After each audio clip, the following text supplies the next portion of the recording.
Hello everyone, இன்றைக்கி என்ன recipe பார்க்க போகிறோன்னா சுவையான காரசாரமான வத்த குழம்பு எப்படி செய்வது என்று பார்ப்போமா.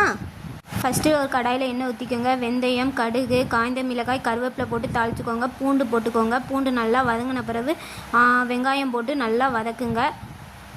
கொஞ்சம் உப்பு சேர்த்துக்கொள்ளுங்க. உப்பு சேர்த்துக்கிட்டால் ஆனியன் ரொம்ப நல்லா வதங்கும், சீக்கிரமாகவும் வதங்கும். இப்போ ஒரு தக்காளியை அரைச்சி இதில் சேர்த்துக்கோங்க. தக்காளி நல்லா வதங்கின பிறகு மஞ்சள் தூள், வீட்டு மிளகாய் பொடி, மல்லிப்பொடி, கரம் மசாலா இதெல்லாம் சேர்த்து வதக்கிக்கோங்க. இதில் நான் என்ன ஆட் பண்ணியிருக்கேன்னா இன்னொரு மசாலா ஆச்சி குழம்பு மிளகாய் மசாலான்னு ஒன்று நான் ஆட் பண்ணியிருக்கேன். இது போட்டால் நல்லா இருக்கும்ன்ட்டு நான் ஆட் பண்ணியிருக்கேன். இது ஆப்ஷனல்னால் நீங்கள் சேர்க்கணுன்னா சேர்த்துக்கலாம், இல்லைனா விட்டுருங்க. அப்புறம் புளி ஊற வச்சுக்கணும். அந்த புளி ஊறின தண்ணியை அதில் ஊற்றிக்கணும்.